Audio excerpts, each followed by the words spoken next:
अगला टॉपिक जो हम पढ़ने जा रहे हैं वो है कैरेक्टराइजेशन, जिसमें आते हैं protagonist, antagonist, minor characters, supporting characters, love interest, comedian and mentors. इन सब के बारे में आपने कहीं ना कहीं पढ़ा होगा, सुना होगा और आपको इन सब के नाम पता ही होंगे। फिर भी इनके बारे में थोड़े थोड़े डिफरेंशिएशंस हैं जो मैं आपको बताना चाहता हूँ, ताकि एज अ राइटर आप बहुत ज़्यादा क्लियर हो सकें। एज अ ऑडियंस आपको ये सब जानने की जरूरत नहीं है, पर अगर आप राइटर बनना चाहते हैं तो आपको इनके बीच में डिफरेंशिएशन पता होना चाहिए। चलिए चलते हैं सबसे पहली चीज पे, जिसका नाम है protagonist. Protagonist, the leading character, hero और हीरोइन ऑफ अ ड्रामा और अदर लिटरेरी वर्क। प्रोटैगनिस्ट जो शब्द है वो ग्रीक लैंग्वेज से आया है, जिसका मतलब है the actor who leads the story. और जो हीरो वर्ड है वो बेसिकली वो भी ग्रीस से ही आया है, ग्रीक लैंग्वेज से ही आया है, जिसका मतलब है प्रोटेक्टर और गार्जियन। सो कई बार लोग इन दोनों शब्दों को कंफ्यूज कर जाते हैं कि यार प्रोटैगनिस्ट कौन होता है, हीरो कौन होता है। एक प्रोटैगनिस्ट हीरो हो सकता है। सो प्रोटैगनिस्ट के अंदर बहुत से प्रोटैगनिस्ट आप इस तरह समझ लो कि बहुत ही जनरलाइज टर्म है, जिसमें हीरो हीरोइन सारी चीजें आ जाएंगी। कोई भी जो स्टोरी को लीड करता है वो आपका प्रोटैगनिस्ट होता है, जिसकी वजह से स्टोरी मूव करती है, जिसका फिल्म में सबसे ज्यादा, इस तरह समझ लो, जिसका फिल्म में सबसे ज्यादा रोल होता है वही आपका प्रोटैगनिस्ट होता है। और जिसका गोल होता है वो जब उस गोल को अचीव कर लेता है तो वो स्टोरी खत्म हो जाती है, वही आपका प्रोटैगनिस्ट होता है। The story is about the protagonist only. That's true, the story is about the protagonist only. Story एक ही आदमी की हो सकती है, एक ही आदमी की जर्नी की हो सकती है, एक ही चीज की हो सकती है, इसलिए वो प्रोटैगनिस्ट होता है। जिस चीज की वो स्टोरी है वो आपका प्रोटैगनिस्ट होता है। Protagonist should always have a goal. The protagonist should always have a goal, जो मैं बार बार आपको पिछले वीडियोस में बता रहा हूँ। किसी भी स्टोरी में गोल्स होना बहुत जरूरी है। ऐसा नहीं होता है कि रैंडमली स्टोरी चले जा रही है, अदरवाइज स्टोरी मूव नहीं करेगी। एक प्रोटैगनिस्ट को पता होना चाहिए कि वो किस डायरेक्शन में मूव कर रहा है, तभी वो मूव करेगा, तभी वो मूव कर पाएगा। That is the most important thing. Protagonist should have well defined characteristics, जो मैं पहले बता चुका हूं कि जब आप एस्टैब्लिशमेंट करते हो तो आपके कैरेक्टर्स को वेल डिफाइंड कैरेक्टरिस्टिक्स देनी पड़ती हैं, आपको लोकेशन दिखानी पड़ती है, आपको सारी चीजें एस्टैब्लिश करनी पड़ती है। उसमें जो सबसे इंपॉर्टेंट चीज है वो आपके प्रोटैगनिस्ट की कैरेक्टरिस्टिक्स है। अब ऐसा नहीं होगा कि किसी सीन में आपका प्रोटैगनिस्ट चार लोगों को मार रहा है और अगले सीन में वो एकदम से आता है और हवा में जादू करता है और उसके बाद सामने वाला गुंडा मर जाता है। नहीं, ऐसा नहीं होगा। आपको उसकी जो कैरेक्टरिस्टिक्स है वो डिफाइन करनी पड़ेगी पहले से, कि वो जादू कर सकता है तब जाके वो आगे जादू करेगा। अगर उसने जादू कर दिया एकदम से तो आपको एक्सप्लेन करना पड़ेगा कि उसने जादू कैसे किया, फिर आपको एक बैक स्टोरी दिखानी पड़ेगी, जो कि बहुत इंपॉर्टेंट पॉइंट है, जो आगे मैं डिस्कस करूंगा जब आगे चीजें बताऊंगा, थ्योरीज बताऊंगा जब स्क्रीन प्ले की, तब मैं डिस्कस करूंगा। अभी तो मैं सिर्फ आपसे टेक्निकल चीजें डिस्कस कर रहा हूं ताकि आपको ये बेसिक वर्डिंग्स पता हो।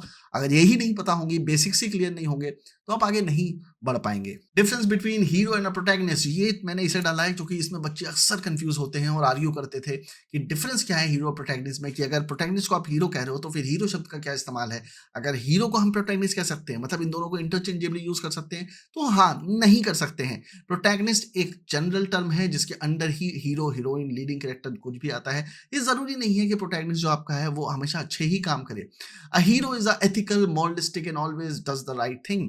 हीरो की जो डेफिनेशन है वो एक प्रोटेक्टर, गार्जियन की है, जो बचाता है, जिसके अंदर एक एथिक्स होते हैं, मॉरल्स होते हैं, एक वैलर होता है, करेज होता है, सेल्फ एस्टीम होता है और एक लेवल का ईगो भी होता है। वो दूसरों के लिए काम करता है। तो आपका प्रोटैगनिस्ट जरूरी नहीं है कि दूसरों के लिए काम करे, एक सेल्फिश आदमी भी हो सकता है। बट एक हीरो हमेशा ही सेल्फलेस होता है। वो एक अच्छा इंसान होता है जो ह्यूमैनिटी के लिए काम करता है, उसको हम हीरो कहते हैं। जो आदमी दूसरों के लिए मरता है उसको हम हीरो कहते हैं। He lives for other people, आ ही गई वो बात। A hero by default is a protagonist, तो प्रोटैगनिस्ट के अंडर ही हीरो आता है। A protagonist is the one who drives the direction of the story. तो प्रोटैगनिस्ट जो है वो स्पेशली लिटरेचर में ही यूज होता है, स्टोरी के टर्म्स में ही यूज होता है वो शब्द की, मतलब जो भी कैरेक्टर आपकी स्टोरी को लीड करता है उसको प्रोटैगनिस्ट कहते हैं। पर हीरो शब्द रियल लाइफ में भी यूज हो सकता है, किसी वीडियो गेम में भी यूज हो सकता है, कहीं भी यूज हो सकता है। आप किसी फ्रेंड को भी हीरो बोल सकते हो, इट्स अ कॉम्प्लीमेंट, पर आप किसी फ्रेंड को प्रोटैगनिस्ट नहीं बोल सकते क्योंकि वहां पे कोई स्टोरी नहीं है। तो स्टोरी रिलेटेड टर्म्स में आपका प्रोटैगनिस्ट शब्द यूज होगा।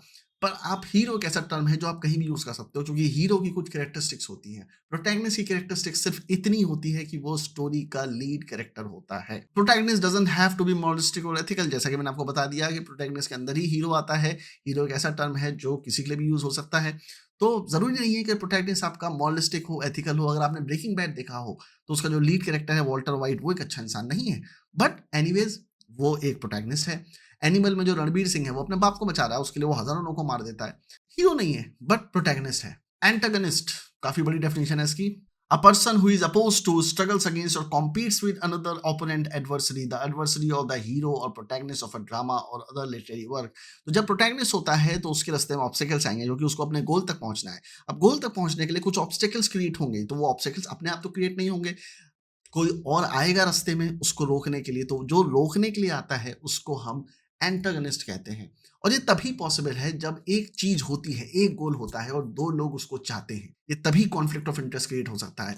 अगर हीरो ऋतिक रोशन है और वो किरा अडवाणी को चाहता है और विलेन अमरीश पुरी है और वो काजोल को चाहता है, तो जाहिर सी बात है कोई कॉन्फ्लिक्ट ऑफ इंटरेस्ट नहीं होगा और हीरो कभी भी उसको विलेन कभी भी हीरो को रोकने की कोशिश नहीं करेगा, जाहिर सी बात है ना। तो ऐसा होना चाहिए कि ऋतिक को भी किरा अडवाणी पसंद है, अमरीश पुरी को भी किरा अडवाणी पसंद है, तब वो जाके उस चीज के लिए लड़ेंगे, वो ऑब्स्ट्रक्शंस क्रिएट करेगा कि ये लड़का यहाँ तक ना आए। और एंटागनिस्ट के अंदर एक इन्फीरियरिटी कॉम्प्लेक्स हमेशा होगा, इस लेवल का कि हीरो मुझसे बेहतर है तभी तो उसे रोकने की कोशिश कर रहा है। अगर उसे पता होता कि वो मुझसे बेहतर नहीं है तो उसे मरवा ही देता, खत्म ही कर देता, क्योंकि बाकी लोगों को तो खत्म ही कर चुका है। हीरो में कुछ स्पेशल क्वालिटीज हैं जिसकी वजह से एंटागनिस्ट उससे घबराता है, डरता है, तभी ऑब्स्टेकल्स क्रिएट करने की कोशिश कर रहा है। सबके लिए नहीं करता है, उसके लिए कर रहा है, because he is someone special and that is why the story is also about him. अगर वो एक नॉर्मल आदमी होता तो उसके बारे में स्टोरी बनती ही नहीं, वो कुछ एक्स्ट्रा ऑर्डिनरी है जिसकी वजह से स्टोरी बन रही है। An antagonist may not always be a person or people. In some cases, an antagonist may be a force, such as tidal wave that destroys a city, a storm that causes havoc, or even a certain area's conditions that are the root cause of a problem. An antagonist also may or may not create obstacles for the protagonist. इसमें एक line बड़ी अच्छी है, an antagonist also may or may not create obstacles for the protagonist. इसका क्या मतलब है? जरूरी नहीं है, जैसे मैंने आपको पहले बोला कि obstacles antagonist ही create करता है, पर ये जरूरी नहीं है कि antagonist ही obstacles create करेगा। एंटागनिस्ट सिर्फ एक एडवर्सरी है जो उसको रोकने की कोशिश कर रहा है। ऑब्स्टेकल्स अलग अलग रास्तों से भी आ सकती हैं जिसकी वजह से हीरो अपने गोल तक पहुंचता है। एंटागनिस्ट सिर्फ एक एडवर्सरी है। कई ऐसी फिल्में हैं जैसे कि आपने कंतारा देखी होगी, तो उसका गोल कुछ और था और उसमें एक एडवर्सरी था पुलिस वाला, वो उसके आइडियोलॉजी के अगेंस्ट था, उसको प्रॉब्लम्स देता है पर उसके रास्ते के ऑब्स्टेकल्स नहीं क्रिएट करता। उसके रास्ते पता चलता है एंड में विलेन कोई और ही है, वो गलत आदमी कोई और ही है। तो एंटागनिस्ट जो उसमें था वो पुलिस वाला था जो हीरो के अगेंस्ट जा रहा था, पर जो वो जमींदार था जो हीरो के दोस्त को मारता है वो विलेन था। अभी मैं विलेन की डेफिनेशन बताऊंगा। अब जैसे आपने हीरो प्रोटैगनिस्ट की डेफिनेशन पढ़ी है वैसे ही आप समझ गए होंगे कि एंटागनिस्ट और विलेन में क्या डिफरेंस है। Antagonist is a very general term और विलेन जो है, विलेन के अंदर एग्जैक्टली अपोजिट कैरेक्टरिस्टिक्स होती हैं जो हीरो की होती हैं। जैसे कि हीरो एथिकल होता है, मॉरलिस्टिक होता है, वेलर होता है, करेज होता है। विलेन उसके एकदम अगेंस्ट होता है, वो इविल होता है, उसके अंदर गलत थॉट्स होते हैं, उसके अंदर गलत चीज़ें होती हैं जो सोसाइटी एक्सेप्ट नहीं करता, जो सोसाइटी के हिसाब से नेगेटिव होता है, वो सारी चीज़ें उसके अंदर होती हैं, वो सारी कैरेक्टरिस्टिक्स उसके अंदर होती हैं। वो दूसरों के लिए काम नहीं करता बल्कि दूसरों को डिस्ट्रॉय करता है। जैसे कि मैंने बहुत पहले एक वीडियो बनाया था बीडीएसएम पे जिसमें आपने पढ़ा होगा सैडिज़्म और मेसोकिज़्म के बारे में। तो सैडिज़्म मार्क्स रिसेट का एक कॉन्सेप्ट है। मार्क्स रिसेट एक फ्रेंच फिलोसोफर थे, उनका कॉन्सेप्ट है, जिसमें बोला जाता है कि जब आप किसी को पेन देते हो तो आपको खुशी मिलती है। तो villains are mostly sadistic in nature. Sometimes they do harm other people for some reasons, sometimes they harm other people for no reason at all. कई बार वो सिर्फ क्यूस मचाना चाहते हैं, उनको अच्छा लगता है, उनका नेचर होता है। जैसे हर बार कोई आदमी गलत काम करता है तो हमें लगता है कि यार उसके पीछे कोई रीजन होगा and we want to find that because we feel that कोई आदमी एक थ्योरी निकली थी ना, मतलब 90s 80s में और 1990s में, कि हमेशा विलेन के पीछे की स्टोरी होती है, वो गरीब घर से है, उसके ऊपर अत्याचार हुए हैं इसीलिए वो टेररिस्ट बन गया, इसीलिए वो गुंडा बन गया। ऐसा कोई रीजन नहीं है, ऐसा कुछ नहीं है। ये सिर्फ फिल्मों के थ्रू, कम्युनिस्ट एजेंडा के थ्रू, इन सब एजेंडा के थ्रू, मीडिया के थ्रू फैलाया जाता है कि किसी ने आदमी ने गलत काम किया तो उसके पीछे कोई एजेंडा ही होगा, कोई रीजन ही होगा या फिर कोई थॉट प्रोसेस होगा, उसके साथ अत्याचार हुआ है इसलिए वो अत्याचार का बदला ले रहा है। तो बेसिकली ये दिखाने की कोशिश की जाती है कि कोई आदमी गलत नहीं है, समाज ने उसे गलत बनाया है, जबकि ऐसा कुछ नहीं है। कुछ लोग बाय नेचर वैसे पैदा होते हैं। आपने अगर साइको के बारे में पढ़ा हो, जो दिमाग में उनके एक ऐसी प्रॉब्लम होती है कि एक पार्ट मिसिंग होता है साइकोस का, जिसमें साइको किलर्स जो होते हैं and that's why they don't feel any emotions.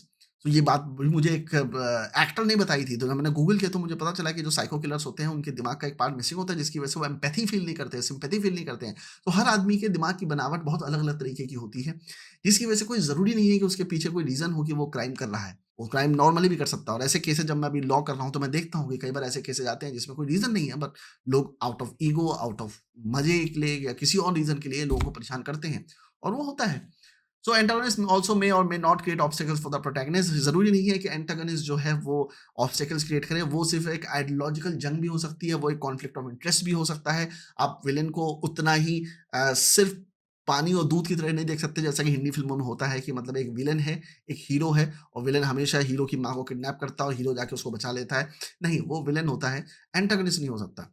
Antagonist बहुत बड़ा टर्म है जिसमें ऐसा कोई भी आदमी जो हीरो को अपने गोल तक पहुँचने के लिए रोकता है, उसको हम एंटागनिस्ट कहते हैं। जो लीड एडवर्सरी होता है प्रोटैगनिस्ट का, उसको हम एंटागनिस्ट कहते हैं और जो आदमी उसको हार्म करता है, उसको हम विलेन कहते हैं। An antagonist may not always be a person और पीपल, ये तो हम बहुत कॉमन सी चीज़ है कि कई बार ऐसी फ़िल्में भी हमने देखी हैं जिसमें नेचर एंटागनिस्ट का काम करती हैं, वो आती हैं दुनिया को बर्बाद कर देती हैं।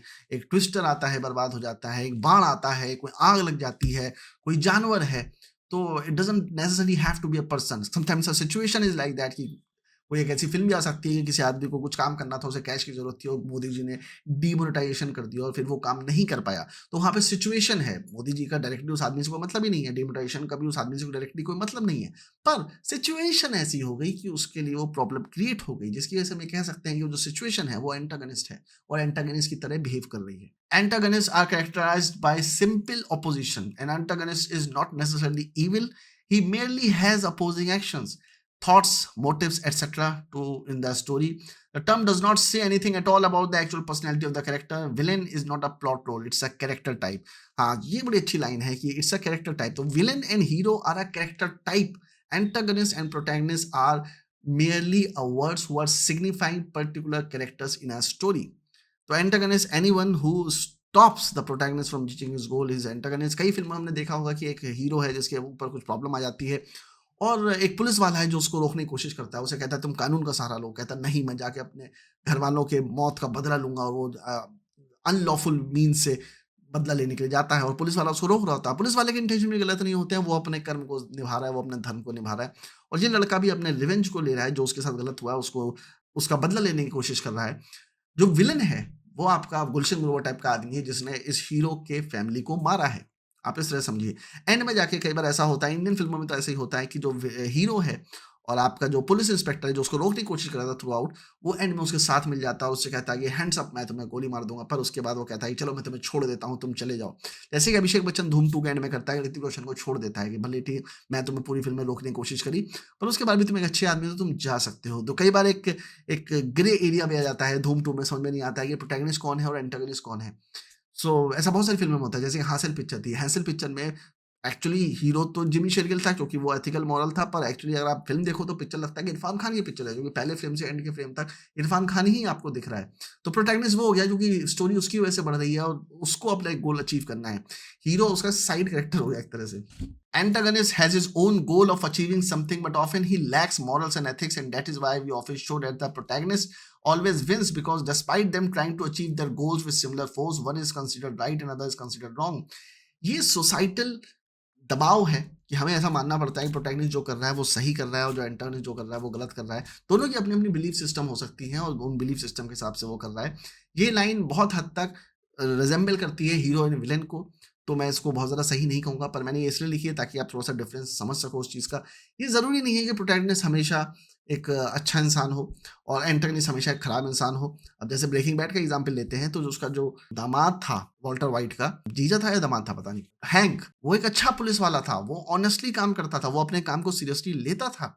वॉल्टर व्हाइट गलत काम कर रहा था, उसके अंदर इमोरल्स थे, वो इविल था, पर क्योंकि उसकी स्टोरी उस तरह से मूव कर रही थी, इसलिए हमको प्रोटैगनिस्ट लगता था। दूसरा, उन्होंने एक बड़ी इंटेलिजेंटली एक इमोशनल एंगल डाल दिया था फैमिली का, जिसकी वजह से हमें एक संवेदना आ जाती है उस कैरेक्टर को लेके, तो हम उसे विलेन नहीं मानते हैं। हमें अगर कोई क्राइम करता है और उसके पीछे रीज़न दे देता है कि मैंने इसलिए क्राइम किया था, तो मोस्टली एज़ अ सोसाइटी हम उस क्राइम को माफ़ कर देते हैं। जैसे कि नानावती वाले केस में हुआ, अगर आपने नानावती वाला केस पढ़ा हो या फिर आपने रुस्तम पिक्चर देखी हो, तो आप देखोगे कि एक नेवी मैन था जो अपने घर में आता है बिना बताए, जल्दी छुट्टी हो जाती है उसकी, तो घर पे आता है और देखता है कि उसकी वाइफ और उसका एक फ्रेंड है, सोशलाइट है, वो दोनों घर पे होते हैं और मतलब गलत अवस्था में होते हैं।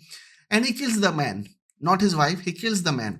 एंड उस टाइम पे ज्यूरी ट्रायल्स होते थे, उसी केस के बाद से ज्यूरी ट्रायल्स इंडिया में होने बंद हो गए। ज्यूरी ट्रायल्स क्या होता है कि उसमें ना 10 लोग बैठते हैं, 10 या 16 लोग ऐसे कुछ बैठते थे और वो बैठ के डिसीजन लेते हैं। जो जज जिसको मॉनिटर करता है, उनका जो डिसीजन होता है उसके बेसिस पे फाइनल जजमेंट दिया जाता है। तो उन्होंने सबने नानावती को एक्सक्यूज़ कर दिया था क्योंकि उनको लगा कि नानावती के साथ ही गलत हुआ था और वो जो सोशलाइट था, वो एक गलत आदमी था। हालाँकि गलत आदमी था, किसी की बीवी से एक्स्ट्रा मैरिटल अफेयर करोगे तो गलत हो सकता है, पर उसकी सज़ा मौत नहीं हो सकती। ये थोड़ा-सा ज़्यादा हो गया था। तो अगर आप जस्टिस के पॉइंट ऑफ व्यू से देखोगे तो डेथ नहीं हो सकती, आपने मर्डर कर दिया है। सज़ा होनी चाहिए थी थोड़ी बहुत, पर एनीवेज़ जस्टिस सिस्टम जिस तरीके का है आपको रूल्स फ़ॉलो करने पड़ते हैं। तो वो एक चीज़ मैं आपको बताना चाहूँगा कि ज़रूरी नहीं है कि किसी ने अच्छे मॉरल्स के साथ ही कोई चीज़ करी है तो वो ही प्रोटैगनिस्ट होगा। प्रोटैगनिस्ट के गलत मोटिव्स भी हो सकते हैं, पर हम उसको लीडिंग कैरेक्टर दिखाते हैं इमोशंस के थ्रू। हम उसकी फैमिली दिखा देंगे या उसके कुछ रीज़न्स दिखा देंगे और ऑडियंस उसको माफ़ कर देगी। This is human psychology. इसीलिए मैं बार-बार कहता हूँ कि जो राइटर्स हैं, जो भी राइटर हैं, उनको ह्यूमन साइकोलॉजी की किताबें पढ़ना बहुत ज़रूरी है। जब तक आप ह्यूमन साइकोलॉजी नहीं समझोगे, आप नहीं समझोगे कि लोग कैसे बिहेव करते हैं। इसके 2 तरीके हैं, या तो आप ह्यूमन साइकोलॉजी की बुक्स पढ़ो या फिर आप लोगों के साथ बैठो। जितना लोगों से इंटरैक्ट करोगे आपको उतना उनके बिहेवियर के बारे में पता चलेगा। आप उनका बिहेवियर नोट करोगे। एक आर्टिस्ट को सबसे ज़्यादा ह्यूमन बिहेवियर ही नोट करना चाहिए, बिकॉज़ उसकी आर्ट ह्यूमन्स ही देखने वाले हैं और जब ह्यूमन्स उसकी आर्ट को देखते हैं और उससे कनेक्ट होते हैं, that's when they like there particular art. Difference between a villain and a antagonist I think वो एविडेंट है, फिर भी मैं पढ़ देता हूँ। A villain is a mean, selfish, greedy, and evil by nature. He does things against the society. A villain is an antagonist by nature. An antagonist is the one who stops the protagonist from achieving his goals. He is not necessarily evil or mean by nature. तो villain और antagonist में difference वही है जो hero और protagonist में था। Villain एक कैरेक्टर टाइप है जो मीन होता है, सेल्फिश होता है, ग्रीडी होता है, इविल होता है, लस्टी होता है। और एंटागनिस्ट जरूरी नहीं है ऐसे सारी चीजें हो उसके अंदर। तो विलन और एंटागनिस्ट थोड़े थोड़े डिफरेंट होते हैं, तो इन शब्दों में कंफ्यूज मत होना। ये मैंने सिर्फ इसलिए बताया ताकि आप इनके डिफरेंस समझ सको। कई बार इंटेलेक्चुअल डिस्कशंस में ये सारी चीजें काम आ जाती हैं। Coming to minor characters are those characters in a film which have a very small role. They are often used to convey or provide some information. Hera Pheri, Asrani, दलाल। They often come and leave in the film without leaving a mark. They are not repeated again. Normally कोई भी character अगर film में आता है तो उसको, मेरे हिसाब से, मैंने साइकोलॉजिकली देखा है, तो उसको 2 से 3 बार रिपीट करते हैं, तब जाके ऑडियंस के दिमाग में उसका एक इंप्रेशन बनता है। एटलीस्ट 3 टाइम्स उसको रिपीट करना चाहिए, तब जाके वो कैरेक्टर फिल्म में एक इंपॉर्टेंट रोल बना पाता है। अगर कोई कैरेक्टर आता है, जैसे आप होटल में गए और पुलिस वाले ने पूछा कि ये लड़की की फ़ोटो देखी तुमने, ये किस कमरे में रुकी थी? तो वहाँ पे रिसेप्शनिस्ट बोलेगा, सर ये रात में ये लड़की यहाँ पे आई थी और वो 500 नंबर के कमरे में रुकी थी। वो एक माइनर कैरेक्टर है। तो इस तरह के माइनर कैरेक्टर्स अक्सर फ़िल्मों में होते हैं, बहुत ही छोटा रोल होता है। जैसे कि मैंने इसमें एक मेंशन भी किया है कि हेरा-फेरी में असरानी का कैरेक्टर, या असरानी का कैरेक्टर तो ख़ैर 1-2 बार आता है। ये जो दलाल का कैरेक्टर है, ये कैरेक्टर जो है ये फ़िल्म में एक बार आता है, पर ये वायरल हो गया था because of his good acting. ये बहुत अच्छा एक्टर है। वो छोटे से रोल के लिए आया था और बस उसका एक काम है इन्फॉर्मेशन देना, मतलब एक फ़नी वो करना। ज़रूरी नहीं है जैसे इसमें लिखा है कि और used to convey provide some information. Information से सेंस है, इसको थोड़ा-सा ब्रॉडली लीजिए कि या तो एक फ़नी एलिमेंट दे के जा रहा है, या उस पिक्चर को हल्का कर रहा है, या फिर कोई एक इन्फॉर्मेशन दे रहा है। तो माइनर कैरेक्टर्स का काम सिर्फ़ इतना होता है कि वो स्टोरी को थोड़ा-सा मोल्ड कर देते हैं, कुछ फ़नी इन्फॉर्मेशन दे देते हैं, या कुछ कैरेक्टर को हेल्प करते हैं ग्रो करने में। ये सारी चीज़ें। अब असरानी कैरेक्टर अगर डल हो रहा है, उस सीन में कुछ नहीं हो रहा है, तो आपने माइनर कैरेक्टर से 2 लाइन बुलवा दी, वो सीन अपने आप में फ़नी हो गया। तो माइनर कैरेक्टर्स का इस्तेमाल हम इस तरह से करते हैं। बेसिकली इस तरह से कि छोटी-छोटी लकड़ियाँ हैं जिसको टिका-टिका के हम फ़िल्म को आगे बढ़ाते हैं। तो इस तरह का माइनर कैरेक्टर्स फ़िल्मों में बहुत सारे आते हैं। इनका कोई बेसिक इम्पोर्टेंस नहीं होता है, सिवाय इसके कि ये बेसिक इन्फॉर्मेशन प्रोवाइड करते हैं फ़िल्मों में। तो इससे ज़्यादा इनका कोई रोल होता नहीं है। Supporting characters are those characters which support the lead characters directly or indirectly. Supporting characters have more screen time than minor characters. They have recurring role and act as catalyst and support in helping protagonist reach his goal or create obstacles. तो minor character को अगर हम film से निकाल भी देते हैं, script से निकाल भी देते हैं, तो इतना फर्क नहीं पड़ता, और अक्सर निकल ही जाते हैं। कई बार एक्टर्स को हायर करते हैं, हटा देते हैं, कुछ फर्क नहीं पड़ता। पर सपोर्टिंग कैरेक्टर्स वो होते हैं जो फिल्म के साथ चलते हैं, जो लीड कैरेक्टर के साथ चलते हैं। आप किसी भी फिल्म में एक ही लीड कैरेक्टर हो सकता है। अब जैसे आरआरआर है, उसमें अक्सर डिबेट चलती रहती है कि रामचरण लीड एक्टर है कि जूनियर एनटीआर लीड एक्टर है, सपोर्टिंग एक्टर कौन है? हीरो की जो स्टोरी है, अगर आप फ़िल्म को देखोगे आरआरआर को, तो आप देखोगे कि स्टोरी जो है वो रामचरण के ट्रांसफॉर्मेशन की है और जूनियर एनटीआर के गोल को रीच करने की। पर जब आप फ़िल्म देखते हो तो आपको एक चीज़ समझ में आती है, यार ये फ़िल्म में जो रामचरण का कैरेक्टर है, because of his character transition वो फ़िल्म उसकी लगती है। क्योंकि जो एनटीआर का ज़ोन है बच्ची को पाने का, वो तो बीच फ़िल्म में ख़त्म हो जाता है, क्योंकि उसको तो बच्ची मिल जाती है। पिक्चर वहाँ पे ख़त्म हो जानी चाहिए, पर पिक्चर वहाँ ख़त्म नहीं होती। जो रामचरण का जो ट्रांज़िशन है वो कंप्लीट नहीं हुआ है। उसका एक अंग्रेज़ों के साथ काम करने से लेके एक देशभक्त बनने का जो ट्रांज़िशन है वो भी ख़त्म नहीं हुआ। जब वो ख़त्म होता है तो फ़िल्म एंड होती है। तो आपको समझ में आता है कि यार पिक्चर तो रामचरण की है। जूनियर एनटीआर उसको सिर्फ़ सपोर्ट कर रहा था और उसकी अपनी स्टोरी चल रही थी। तो ऐसा भी हो सकता है कई बार कि फ़िल्मों में एक सपोर्टिंग कैरेक्टर है जिसकी अपनी स्टोरी चलती है। रिसेंटली मैंने एक फ़िल्म लिखी थी जिसमें एक फ़िल्म जो मेन कैरेक्टर था वो एक कमरे में ऑर्गनाइज़ेशन है उसमें काम करता है। तो लगातार सीन उसके चल रहे थे, तो मैंने कहा यार ये बड़ी पिक्चर बड़ी बोरिंग हो जाएगी, तो मैंने पैरेलली एक इन्वेस्टिगेशन चला दी। अब इन्वेस्टिगेशन जो मैंने चला दी उसमें पुलिस वाला था जिसको मैंने फ़नी दिखाया। पहले मैंने जब पहला ड्राफ्ट लिखा था तो मैंने सीरियस बनाया था उसको, सेकंड ड्राफ्ट में मैंने उसको फ़नी कर दिया क्योंकि मुझे लगा था यार ये वाला प्लॉट तो सीरियस चल ही रहा है, मैं दूसरा प्लॉट क्यों सीरियस करूँ? तो मैंने उसको फ़नी बना दिया ताकि जब ट्रांज़िशंस होंगे अल्टरनेट सीन्स आएँगे इन दोनों के, तो उसके बाद एक फ़नी, एक सीरियस, एक फ़नी, एक सीरियस, तो audience will constantly be surprised bye these things. दूसरा जब आप ऐसे कैरेक्टर्स डालते हो, सपोर्टिंग कैरेक्टर्स डालते हो, तो आपको एक ट्रांज़िशन भी मिल जाता है। अब वो ट्रांज़िशन कैसे मिलता है कि आपको हीरो जो है इधर से उधर जाना चाहता है, तो बीच में आप इस सपोर्टिंग कैरेक्टर का एक सीन डाल देते हो और हीरो को वहाँ पहुँचा देते हो, वरना आपको पूरा सीन दिखाना पड़ेगा और जस्टिफ़ाई करना पड़ेगा कि यहाँ से वहाँ कैसे पहुँचा। तो ये सारी चीज़ें होती हैं और सपोर्टिंग कैरेक्टर्स और भी तरह से हेल्प करते हैं क्योंकि कई चीज़ें जो होती हैं वो एक्टर के मन में चल रही होती हैं। अब कोई हीरो है जो किसी लड़की को देख रहा है, वो उसे प्यार करता है, वो उसे समझने की कोशिश कर रहा है, पर सारी चीज़ें एक्टर्स के इमोशन से नहीं निकल पाती हैं और कई बार तो हमारे भारत के एक्टर्स ही बहुत खराब है, कि नहीं निकल पाएगी। तो कई बार हम गाने से कन्वे करते हैं, किसी और चीज़ से कन्वे करेंगे, अच्छी म्यूज़िक से कन्वे करेंगे, उसकी आँखें ऐसे लस्टी सी हो रही हैं, इस तरह से कन्वे करेंगे। तो दोस्त कहेगा, "यार देख वो लड़की तेरी तरफ ही देख रही है, यार कितनी खूबसूरत लड़की है।" ना होता है ना हीरो के पीछे 4 लौंडे खड़े होते हैं। हमेशा होता था ऐसी फ़िल्मों में, कॉलेज की फ़िल्मों में हमेशा होता है, इसके 4 दोस्त होते हैं, उसमें से एक बोलता है, "भाई वो गुंडा तुझे मारने के लिए आ रहा है।" वो क्या कर रहा है? वो आपको इन्फॉर्मेशन प्रोवाइड कर रहा है। तो सपोर्टिंग एक्टर्स भी कई बार इन्फॉर्मेशन प्रोवाइड करते हैं। कई बार एक इमोशनल सपोर्ट भी होते हैं।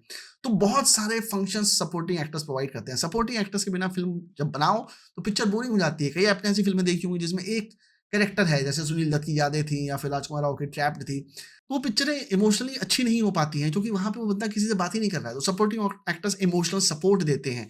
कई बार इन्फॉर्मेशन कन्वे करने के लिए भी काम आते हैं। जैसे कि शेरलॉक होम्स अगर आप पढ़ोगे तो शेरलॉक होम्स एक ऐसा कैरेक्टर है जो बहुत ही इगोइस्टिकल है, वो अपने बारे में बात नहीं करता है।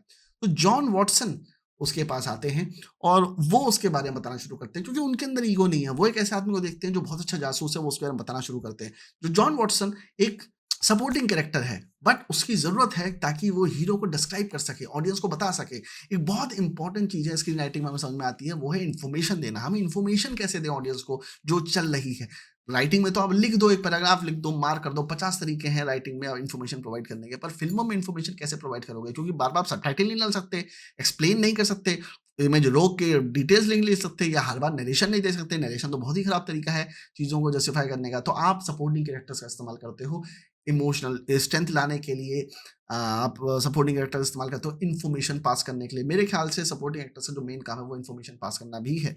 कई बार फादर होते हैं तो वो इमोशनल सपोर्ट होता है, हीरो के जो फादर होते हैं, मम्मी होती हैं, बाकी होते हैं, दोस्त जो होते हैं वो इमोशनल सपोर्ट होते हैं और वो इन्फॉर्मेशन भी प्रोवाइड करते हैं उसके बारे में।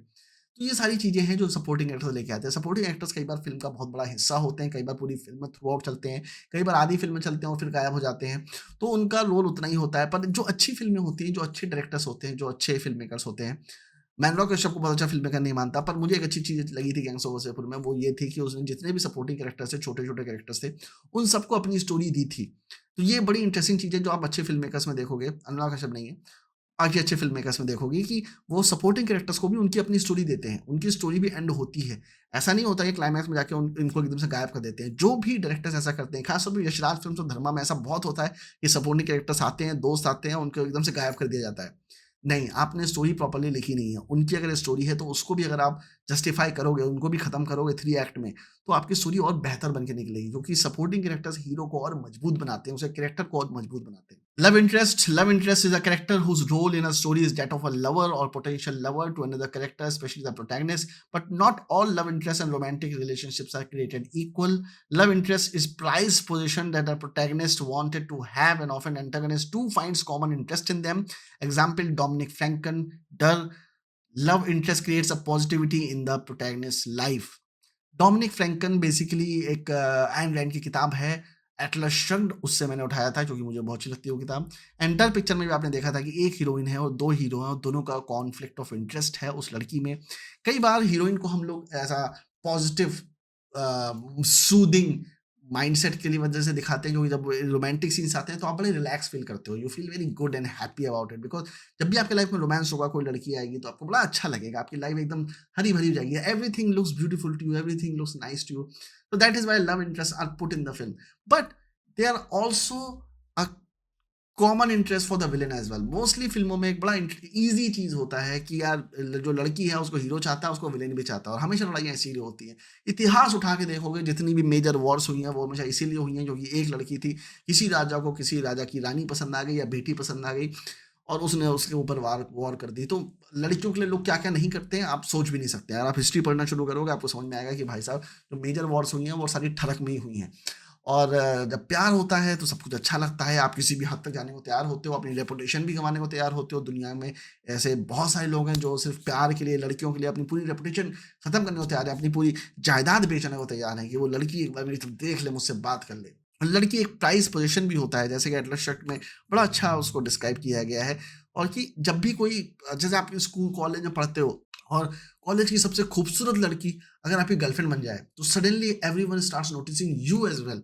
So girls in college I have seen that they have become a price position. तो अगर वो सबसे गंदे लड़के के साथ भी खड़ी हो जाती हैं, तो वो लड़का टॉक ऑफ द टाउन बन जाता है। तो girls are often treated as prize position. जो सबसे खूबसूरत लड़का होगा या सबसे सेटल्ड लड़का होगा, सबसे ज़्यादा टॉपर होगा या क्रिकेट खेलने में बहुत अच्छा होगा, स्पोर्ट्स में बहुत अच्छा होगा, he will also pick an alpha woman with him. जो वहाँ की सबसे टॉपर लड़की होगी, खूबसूरत लड़की होगी, वो उसकी गर्लफ्रेंड बन जाएगी। तो एक तरह से प्राइज़ पोज़ीशन की तरह होता है। तो जितना भी सक्सेसफुल आदमी होता है, वो उतनी ही सक्सेसफुल लड़की, उतनी ही खूबसूरत लड़की को अपने साथ रखना चाहता है। सक्सेसफुल ज़रूरी नहीं है, खूबसूरत लड़की को अपने साथ रखना चाहता है, because that is a love interest as well as a price position. अब ये सुनने में अच्छा नहीं लगता है, क्योंकि ऑब्जेक्टिफाई करना है इस चीज़ को, वुमेन को।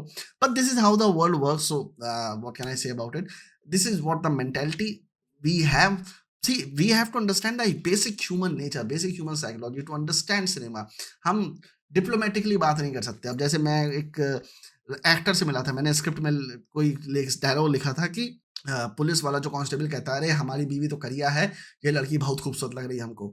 वो एक कैरेक्टर है, गांव का कैरेक्टर है, जो ऐसा ऐसा बोलता है, मतलब यूपी बिहार का है। तो एक्टर को प्रॉब्लम हो गई, अरे वो किसी को करिया कैसे बोल सकता है, this is resist, this is that करके बकवास कर रहा था। मैंने कहा यार, क्या लेफ्टिस्ट दिमाग का आदमी है, बेवकूफ कहीं का आदमी है, वो कैरेक्टर है, वो रेसिस्ट नहीं है, वो ऐसे ही बोलते हैं। आप गांव देहात में जाओगे तो ऐसे ही होगा। पर अब खैर, मुंबई के एक्टर्स जो हैं, वो तो सोशल उसमें पड़े हुए हैं, सोशल मीडिया देखते हैं और दुनिया देखी नहीं उन्होंने, सिर्फ मुंबई के फ्लैट्स में रहते हैं और वहीं से एक्टिंग करने चले जाते हैं। एक्टिंग भी उनको नहीं आती और दुनिया उनको समझ में नहीं आती है, तो वो नहीं समझ सकते ये सारी चीज़ें। But the thing is, you have to understand the world, you have to travel lot, you have to see people, you have to understand the psychology of people, just to understand how people behave. And it is surprising, it is very surprising when you will see that what you have inside your mind, what you have been told कि इस तरह से लोग behave करते हैं, लोग उस तरह से बिल्कुल बिहेव नहीं करते। लोग बहुत ही वियर्ड तरीके से बिहेव करते हैं और जो ह्यूमन साइकोलॉजी है डीप डाउन, वो बहुत ही अलग तरीके की, जिस तरह से हम सोचते हैं। हम कुछ चीज़ें देखते हैं जो हमें सामने से दिखाई देती हैं और हमें लगता है कि शायद यही दुनिया है, पर दुनिया उसके बहुत बियॉन्ड है। हम सिर्फ एक स्पेक भी नहीं जानते हैं कि लोग किस तरह से बिहेव करते हैं और लोगों का बेसिक बिहेवियर क्या है। Comedian is a character who creates humor for the audience. It is not necessary that a comedian should be a part of the main plot of the story. Can have his separate plot. जैसा कि run picture, जो मैं उसका अक्सर example लेता हूँ, because उसका plot मुझे बहुत अच्छा लगता है।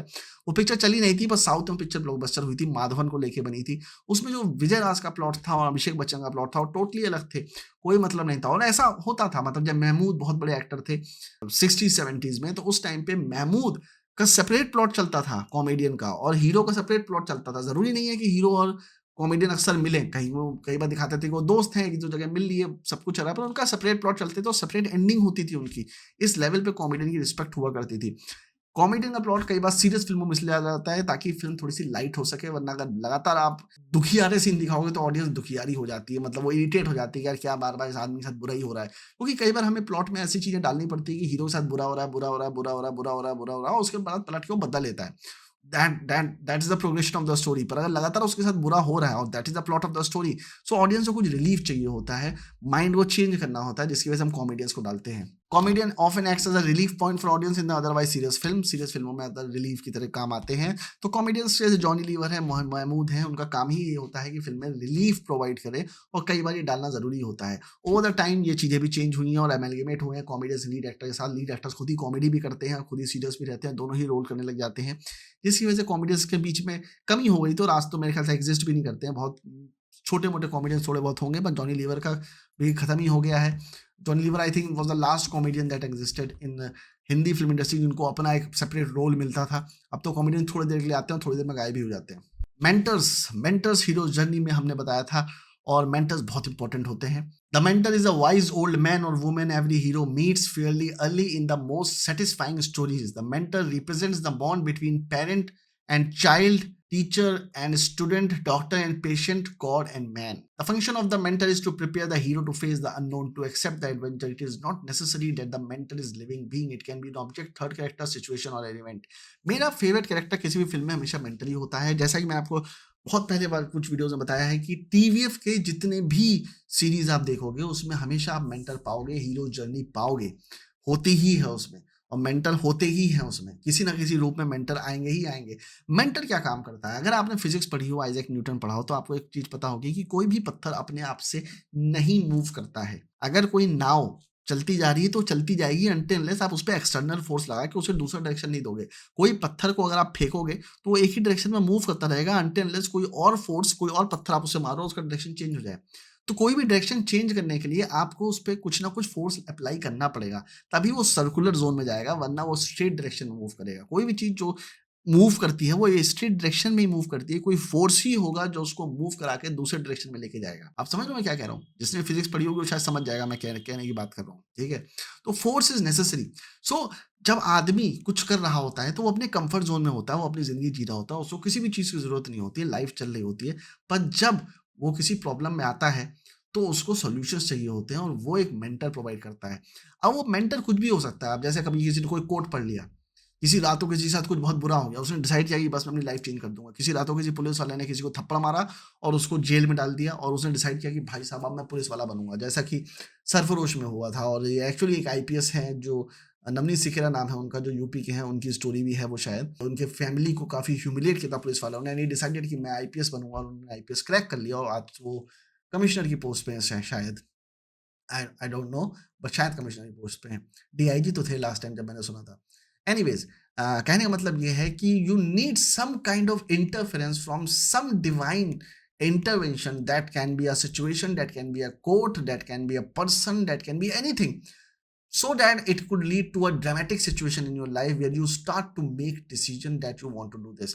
A mentor can help you develop skills. वो तुम्हें skills भी develop करा सकता है, जैसा कि योडा का मैंने एग्जांपल दिया यहाँ पे। स्टार वॉर्स में वो उसको फिलोसफी देता है, उसका माइंडसेट चेंज करता है और उसकी थिंकिंग को अलग लेवल पे लेके जाता है जो उसने सोचा भी नहीं होता है। कई बार जो हमारा कैरेक्टर होता है वो जब प्रॉब्लम में आता है तो माइंडसेट तो उसका वही है, प्रॉब्लम बहुत बड़ी है, अब उसको टैकल करने के लिए उसको अस्त्र ही नहीं चाहिए, उसको राइट माइंडसेट भी चाहिए।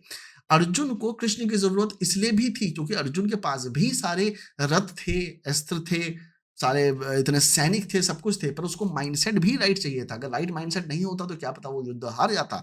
जब भी वो दुखी होता था, डिप्रेस होता था, या उसे लगता था कि वो गलत कर रहा है, वो हार सकता है, या उसका चीजें सही से काम नहीं कर रही है, that's where Krishna would come and tell him that this is the right thing to do.